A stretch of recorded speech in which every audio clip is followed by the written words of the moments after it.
Very often I may be asked by students to do or to meet with them because they're unsuccessful in getting any interviews whatsoever. And I think a contributor to that misfortune is that CVs are being submitted to employers who really are looking for skill-based resumes. So in a CV, you're highlighting your academic achievements. Well, listing courses or listing degrees or titles of publications and things like that, yes, great achievements, but really it's not speaking the right language to the employer. So it means a lot to perhaps faculty and senior administration within an academic institution, but outside of that, it's a foreign language. It's not really telling them, well, what can you do for me?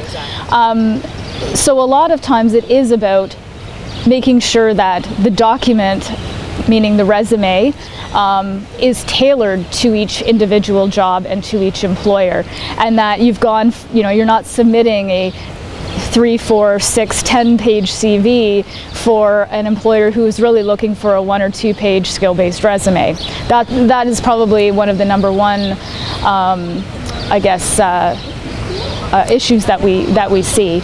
And the same thing goes for communicating skills and experiences in a job interview. It's time and time again, graduate students will go for job interviews for opportunities outside of the institution and really have a hard time answering the questions that the employer is asking. They're again looking for stories that again provide that evidence that they have the skills, they have the abilities and the drive and the motivation and all those key skills I talked about earlier to do the job that they're trying to fill. I think it's important to utilize your university career center. I think in many cases it's an underutilized service, not even just for graduate students, but students in general.